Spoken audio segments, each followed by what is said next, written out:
くぞ。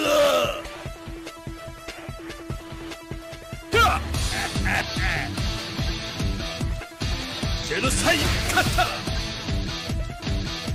What's happening, everybody? Welcome back. This is Forgo, and I had a request to go through the cards and let you all know what cards we should keep and what cards we should be using as fodder. Obviously, if you know what cards to keep, then you know what cards to use as fodder, and vice versa. So that's what we're going to talk about today. So in the Codex, the first thing we're going to talk about is all the 5 Pgs and 3 Pgs. Now, personally, I pretty much keep all of these unless I have, 3 of one card. Like, if I have 3 of these cards right here, I would probably delete one because I don't need 3 of them. You can only equip 2 at a time, right? But if it's a situation where you have, the 3 cards, like the ones for Soul, for the Guilty Gear, for Shizuru, for the new BS characters, where they have, 3 cards that offer 3 different skill effects, like one offers active skill damage, critical damage, and then the other offers increased attack by 2%, I would keep all of them for sure, because then you have a little bit more variety as far as making your characters stronger. But, if you have more than 2 cards for your regular Fest characters, then I probably would go ahead and get rid of them. Now we get to the set cards. Now this is where things get, well, it's all really subjective, right? It's all a matter of opinion on what you keep and what you don't keep. If you're a newer player, you should pretty much keep all of your cards. You really shouldn't be deleting any of your 6-star cards at all. I mean, there's going to be 5-star cards you're going to delete, but when you're a brand new player, sometimes it's best just to kind of conserve, keep cards just in case. And we'll talk about, the more valuable cards as we go through here. But when it comes to set cards, you got the Noah set right here, which is a really great set for newer players, but for veterans, we don't use them. Okay, I don't use those cards at all. I actually would use those as fodder. The KS set has always remained a very, very good set. Very good, keep it. This set right here, get rid of it. It's fodder. This set right here, unless you care about PvP, unless you're using a character that doesn't have ignore guard, then I'd probably get rid of it. Really, at this point, anymore in PvP, I mean, it might be useful sometimes, but in the actual game where you're playing an absolute war league match, when you're playing all the PvE game modes, you're not going to need the Ryugo set. It's fodder. This is a fodder set right here for the most part. The Akane is a wonderful set to keep. The Leah set's a wonderful set to keep. I'm not going to go into too much detail about this. Also, guys, I'm going to be excluding collaboration cards. I'm going to be excluding BS and SS option cards and set cards. You should obviously keep those things, right? You don't want to get rid of those. If you have a full set of a BS set, then you probably want to keep them. Those are going to be pretty decent cards.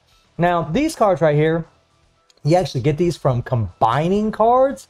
And you guys see that I've gotten 1 so far. And all the time this has been available in the game, which has been a long time, I've never ever gotten one of these other cards.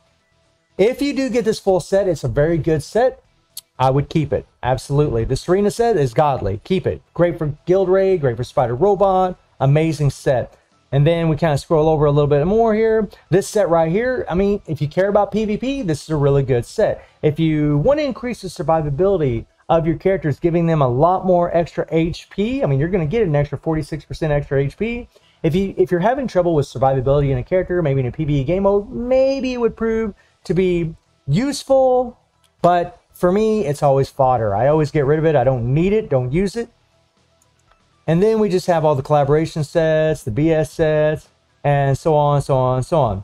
Then we get to the 5-star cards. Now, in here, it's just newer players, they're gonna want these cards, right? They're not gonna have a bunch of 6-star cards lying around. These are actually very good cards for them to keep. The cooler cards, really when you're starting out, like anytime you can get a full set, 3 of one kind, then you probably want to keep it, but all the rest of these are pretty much fodder. Like this is fodder. I mean, in the very beginning of the game, they can be useful, but after 2-3 months, I mean, I don't even know if it'd even be that long, you'd be getting rid of those cards. They would be fodder.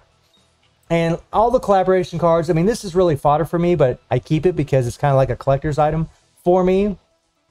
Like all these sets are fodder, every one of them. Now this set here is actually really good if you don't have a KS set, but again, like as you play, it will be fodder. Like I said, newer players, they're going to keep their cards for the most part. This set right here, it's not a very good set, but if you're brand new, it will be. Other than that, you're going to be using as fodder. The Mad Tea Party set actually isn't too bad. You guys can see that I have 3 sets of these things that I actually keep because it's actually a pretty useful set. Is it as good as other sets? It depends on the character you put them on. I personally would probably keep those cards. At least have, you know, a couple sets of them. I have 3 sets of them.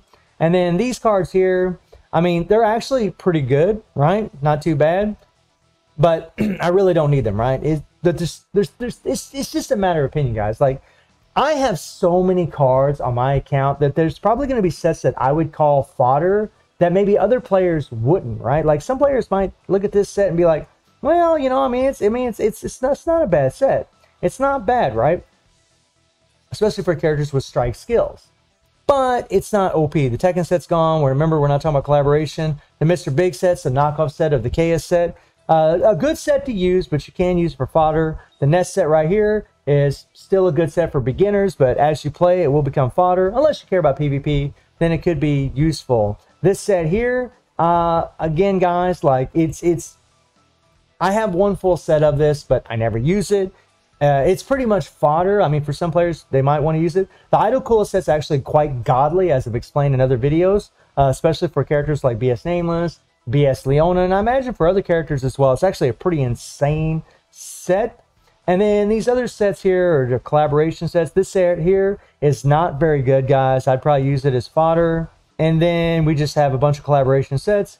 And all of these cards right here, all of these 4-piece, again, if you're brand new to the game, these gold cards are actually going to be really good.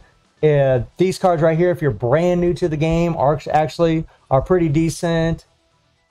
But for the most part, the cards just really aren't that great, right? This here set's actually really good for defense fighter in the very beginning of the game, but all the rest of them aren't that great. And then all these 3 stars you want to get rid of. Now, the option cards. Now, the option cards are kind of difficult because, I mean, again, it's just a matter of opinion, right? What is the best ones to keep? For me, the only ones that I ever use out of all of these things is a Shermie option card for maybe Spider Robot, or for Guild Raid, right? Put it on a character like someone like Ash or even Leona. And there's other characters that BS Guinness that you can slap it on. It's pretty godly on some of those characters. And then maybe like a card that increases attack and skill cooldown. So for example, like Vice here, this increases defenses and decreased skill cooldown. That works on any character. So it's a really great card for Vice because she is a defensive character and she does get this increased attack equal to 30% defense. For me, it's a fodder card because I never use Vice. We're at a point in the game right now where we just use BS and SS characters. But if we get a future version of Vice, a BS version or an SS version, whatever it may be, then maybe this card would actually be more useful. This card here, you should absolutely keep. You shouldn't get rid of it for K. This card here, you should keep, right? This card here, like, again, excluding all the BS and SS option cards, this card here is godly for Leona. Like, if you see that decreased skill cooldown on a character on these cards, and then it offers some kind of other effect, then there's a good chance you probably want to keep that card. You probably don't want to get rid of it. There is arguments for certain cards, like the Shingo option card that actually can deal burn to for any character, right? Upon landing a 30% chance to deal burn upon landing an active skill. But I can tell you guys, we have so many burn characters in this game. Personally, I don't think you really need it. And then all these colored option cards. And what I mean by that is these cards right here. These cards you get from combining your cards. These you should absolutely keep. These are really good cards. They have the decreased skill cooldown, and they have increased the blue element fighter, red element fighter, purple, and so on and so on and so on. They increase your HP. They add a lot of CP. They're actually really good cards to keep. And then we get into some of these other cards. Personally, guys, like cards like this is a good card, right? But it's for a female fighter, and we only got it from the Mai and Athena banner. But again, these cards that have like increased attack, decreased skill cooldown, those are always good to keep. Obviously, all the BS and SS option cards, you probably should keep them for the most part. And you definitely want to be keeping these cards here. Now, these cards here, you actually get from the Epic Quest. You actually can farm for these in the Epic Quest. But you're only going to get so many of them. So you definitely do not want to delete these cards. These are very good. You need them for Epic Quest. If you don't have these cards, you will never be able to beat the boss because the boss will be immune to anything that you do to them. You can't do any damage to certain bosses unless you have this card here, unless you have this card here, and unless you have this card right here. Those 3 cards are vital for you to progress an Epic Quest. So if you're farming Epic Quest and you get one of those cards, do not delete it.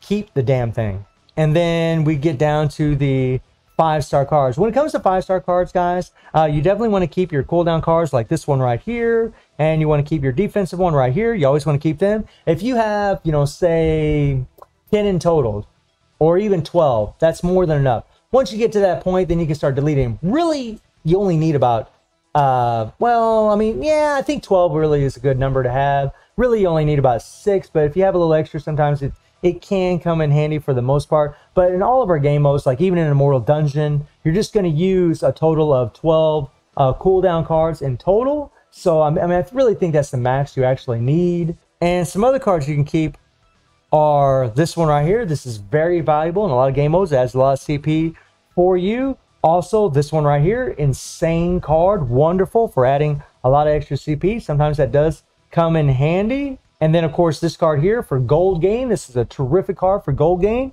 You want to keep that one as well. And this one right here is actually a really good card as well, especially for characters with burn and darkness. You know, keep in mind, guys, it really depends on your gameplay as far as the cards that you actually need. If you're playing in certain game modes where you're spamming your skills, having cards like this really isn't always the best thing, because if you have a card like this, you're gonna lose a lot of cooldown. You're gonna lose 1.9 seconds if you have this card on a character. Whereas if you have a cooldown card, you'll actually gain 1.9 second cooldown. You'll actually be able to rotate through your skills even faster.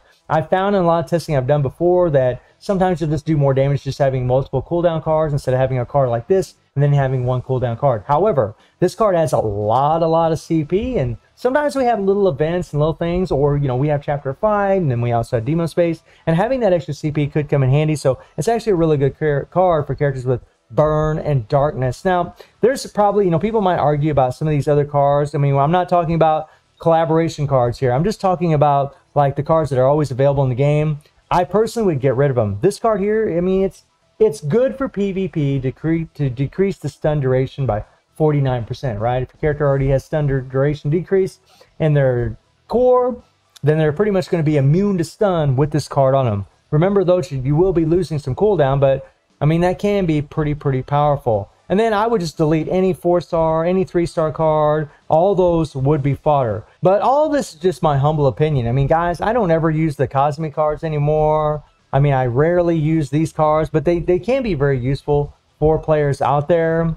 But all these other cards, like, they're just, you don't need them, right? You really don't need them to get through the game, because right now we have characters so powerful it's not even funny. Now, something to note is that sometimes we do have certain events where, you know, you want to save certain cards. Like when we have a New Year's event, then this card might be actually really valuable, because they might have a rush dungeon where if you have this card, you can actually gain more coins, and when you gain more coins, you don't have to use near as much AP to get whatever rewards you want out of the shop in the rush dungeon. So there is always that to always consider when you have certain cards that have holidays on them. Maybe you'd want to keep them, but personally, guys, I think all of these are pretty much fodder, except for the ones that I actually showed you guys.